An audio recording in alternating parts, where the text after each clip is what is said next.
দোকানে গিয়ে কি মনে হচ্ছে, এটা মনে হয় সবারই মনে হয়। কারণ কি, যেটা মনে হয় সেটা হলো কেকের দোকান গিয়ে মানে এরকম একটা ফিলিংস আসে যে কোনটা খাই আর কোনটা না খাই, এরকম একটা ব্যাপার।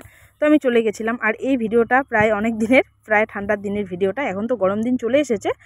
আর আমার ভিডিওটা এমন জায়গায় লুকিয়ে রেখেছি, লুকিয়ে রেখেছি বলতে কি, লুকানো ছিল আর কি। আমি অনেক দিন পর আজকে খুঁজে পেয়েছিলাম এই ভিডিওটা। আর আমার যখন মনে হয় কেক খেতে, তখন কিন্তু আমি একবারে সোজা চলে যাই দোকানে আর একটা পুরো বার্থডের কেক নিয়ে চলে আসি। আর এখানে পুরো একটা বার্থডের কেক নিয়ে চলে এসেছি। তোমরা আমার মতো এরকম কেকে করো বলো সবাই কমেন্টে বলিও, ঠিক আছে। আর এখানে কেকটা নিয়ে চলে যাচ্ছি, আর প্রায় চলে আসলাম অফিসে। আর একটা কেক রেখে দিয়েছি, কারণ ওটা বাড়িতে গিয়ে খাবো। আর এখানে যদি ওই কেকটা খুলে নেই তাহলে কিন্তু সবাই ভাগ বসাবে, তাই জন্য এই ছোট্ট কেকটা কিন্তু নিয়ে নিলাম খাওয়ার জন্য। আর এটা অফিসে বসে বসে খাচ্ছি। আর এটা আমি যখন যখন আমি বাড়ি থেকে অফিসের দিকে রওনা দিচ্ছিলাম, তখনই কিন্তু এই কেকটা নিয়েছিলাম। আর ওই কেকটা কিন্তু বাড়িতে গিয়ে খাবো একটু পেঁয়াজতে। আর যখন মন মানে না, আমি জানি যে আমার অফিসে গিয়ে কেক খেতে খুব ইচ্ছা করবে, কারণ ওই কেকটা খোলাই যাবে না, আনবক্সিং করাই যাবে না। তাই জন্য আমি এই ছোটো কেকটা ওইখানে খাওয়ার জন্য নিয়েছি, যাহাতে এতটা কেক খাওয়ার ইচ্ছা করেছিল তাই জন্য, ঠিক আছে। আর অফিসে আমার কাজ থাকে। তোমরা কেউ বলো যে অফিসে কাজ থাকে না, বা কোন অফিসে কাজ করো। আমি একটা প্রাইভেট কোম্পানিতে কাজ করি।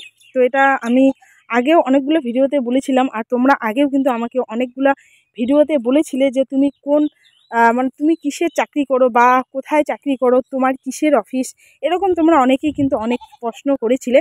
কিন্তু আমি বলেছিলাম যে আমি একটা প্রাইভেট কোম্পানিতে চাকরি করি। তারপরে তোমরা আমি জানি না যে আমি যখন বলি সেই কথাগুলো তোমরা মানে ওই ভিডিওটা দেখো কি না, কিন্তু আমি অনেকবার বলেছি আর এখনও বলছি, আমি একটা প্রাইভেট কোম্পানিতে চাকরি করি।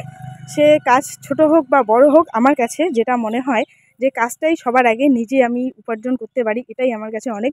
কারণ আমি নিজের শখের জিনিসটা কিনতে পারি নিজের টাকা দিয়ে, আমাকে কারো কাছে হাত পাততে হয় না। দেখো তোমরা, আমি একটা ভিডিও ছেড়েছিলাম আমার জয়শ্রী রায় চ্যানেলে। তো তোমরা অনেকেই আমাকে বলেছিলে যে অহংকার, মানে না, অহংকার না, মানে যেটা আমি করছি সেটা আমার বলতে অসুবিধা কোথায়, তাই না? এটাতে অহংকার না। কিন্তু যারা হ্যাঁ তোমরা বলেছো যে আমার অহংকার, বা আমি কোনো একটা কোম্পানিতে চাকরি করি, বা আমি টাকা উপার্জন করি, নিজে রোজগার করি, সেটা আমি অহংকার না। তোমরা এটা ভুল ভাবছো। কারণ এটাই আমার কাছে অনেক। কাজটা আমার সেরকম সরকারি না, মানে গভর্নমেন্টের না, কোম্পানি, কিন্তু এটাই আমার কাছে অনেক ভালো। তাই জন্য আমি গর্ব করে বলি ভাই, এটা আমার অহংকার না। আর তোমরা প্লিজ এরকম কমেন্টগুলো করো না। আর কি বলবো কমেন্ট নিয়ে তো আমি কোনো কথাই বলি না। কারণ কি, কমেন্ট জিনিস